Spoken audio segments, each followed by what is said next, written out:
Welcome to the MBA Secrets podcast. Today, we're lucky to have Jose Carlos de las Fuentes here with us. He's a student at the Yale School of Management, and academically, his background is in finance, and professionally, been involved in a lot of investment banking with the likes of Citibank, JP Morgan, DD3 Capital Partners, etc. So, without further ado, I'll let him kind of take it from there and explain and go a little bit deeper into his background, because I'm sure he would do a much better job than I can. So, Jose Carlos, thank you again for being here, and take it away. First off, thanks for having me on the podcast. It's great to be here. A little bit on like going into my background. So I'm an international student. I grew up in Mexico City, and I graduated from college with a financial management degree back in 2012, which was quite a while back now. Since my time at university, I always considered at least starting my career in investment banking. I thought it would give me a solid foundation for my career, and it has. So post-graduation, I took a few posts in a couple of big banks in Mexico, which were mostly stepping stones for me to get to investment banking, which was where I really wanted to be. Fortunately, after being in two big banks, including Citibank, I was offered a position as an analyst at JP Morgan's Latin America investment banking division, where I worked in both the Mexico and New York office. And here's really where I developed as a professional. Through various M&A and equity raising transactions. I went from being a junior analyst to an acting associate across industries in Latin America. So it was a very fulfilling experience. Yeah, awesome. And although I was quite happy there with my learning and my team at JP Morgan, I was invited to join a new boutique investment bank called DD3 Capital Partners in Mexico City. It was just recently founded. It was going to be led by two partners who were, well, one was the head of the Goldman Sachs Latin America investment banking division, and the other was the head of the real estate Latin America division. So I was excited to jump on board with them. I was the fourth employee there. Wow. Had an increased responsibility with them, and Amazing. really had a challenge to consolidate this firm. All in all, we grew the team rather well. We grew it from 4 people to 17 people in 2 years. Awesome. We closed about 2 billion in transactions in 2019. So yeah, amazing. we're doing pretty good. Yeah, that's amazing. And are you still working with them, or did you kind of leave it behind to go to Yale, or how does that work? Well, at the moment, because of all the COVID conditions, right, and that you can pretty much work from anywhere in the planet to whatever you're doing, I was allowed to continue with some of the transactions that I was still handling. Awesome. So I like to think that it's only part time, and right, clients don't seem to mind. So good. Yeah, I'm still working. Best of both worlds. Well, maybe it's not. Is it? How is it managing work and a full-time MBA? Well, sometimes some homeworks do get a little piled on me, mm-hmm. But I've been able, just because of how classes, the hybrid format and right, and how everything is done from home. There's a lot of like extra free time that I now have that I didn't have. Yeah. So I've managed. Well, that's good. I'm glad to hear it. That seems like a great company to be with, and good to hear that you didn't have to leave it once you went to school. So that's amazing. Yeah, I was happy for that too. Yeah. So what led you to want to come to Yale or get an MBA generally? Was that to progress in that same world that you were already in, or to expand and go into other directions? Well, first off, the idea of doing an MBA had been, in the back of my mind for years. But finally, around 2019, I decided to actively pursue an MBA and do the GMAT and do right, all the applications and all. And it happened because, after 6 years of working in investment banking, I needed some time to look back at what I had learned so far and exactly where I wanted my career to be headed. And I thought a top MBA program would be a really great transition point as to wherever I wanted to go. And not only that, the MBA program would give me access to opportunities in the US that if it wasn't for the program, I wouldn't be able to get back in Mexico. Right. Okay, so that kind of leads to the next question. It is a top program, Yale, obviously. is an amazing school, but was there anything in particular that led you there over another program? Well, there were various reasons of why I chose Yale.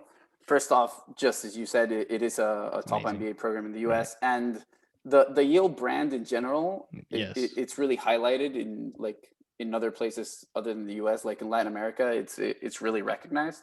Gotcha. Second, I was also looking to a program that would have a lot of like international experiences, and Yale has a lot of partnerships to do international exchanges. So I'm actively looking to do at least a semester abroad, Awesome. either at LBS or HEC in Paris. Yes. So Great. yeah, I'm going through that, but COVID willing, so we Yeah. will see. Gosh dang it. Yeah. Uh, then also the Yale alumni community in Mexico is very finance focused. So for me, it was great to see that these would be the people that I would most probably be working with, Right. after the MBA. So that really helped, and they were a group that were very engaged. Like I saw them more engaged than from other schools. At least that was my experience in Mexico. Something else that I considered for the school was that it has a privileged location because Mm, it gives you a campus life, but you're still, well, pretty close to New York. right. So in case you really want to do the big city, and if you want to go out and you want to have fun, it's rather close to New Haven.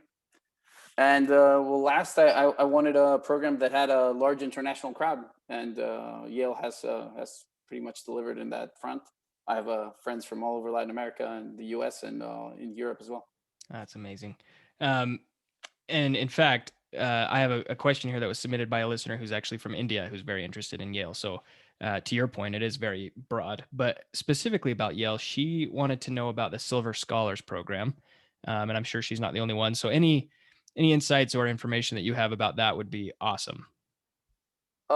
What I know about the Silver Scholars Program, and it's because some of my classmates are Silver Scholars, and they're usually the youngest people Right. in the room.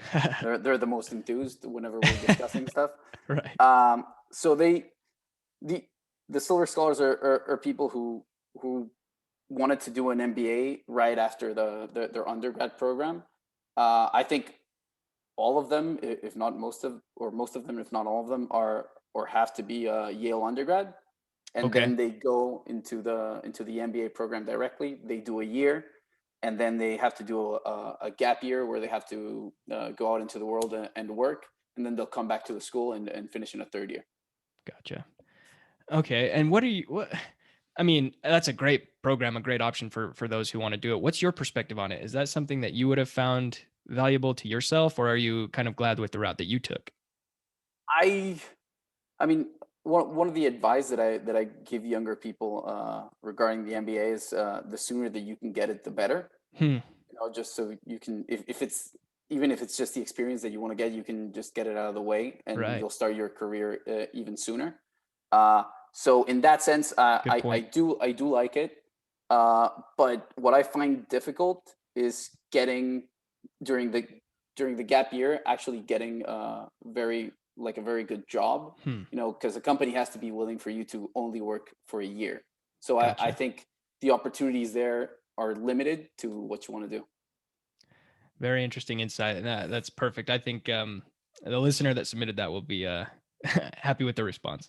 Um, okay, let's go back to before you even started. Right, you in 2019 you started kind of pursuing this idea. Right, you started with the GMAT, like you said, and went through all these application processes. And first off, did you apply to many schools, or was Yale kind of it for you?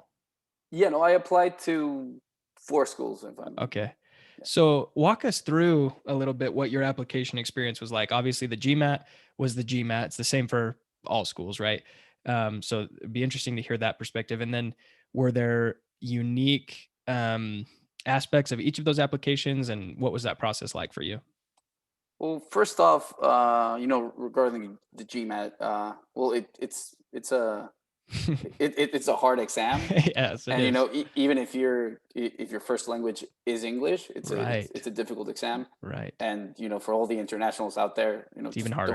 it's even harder. Just Yeah. don't get discouraged if you have to do it a few times. Right. I've seen a lot of people, Oh yeah.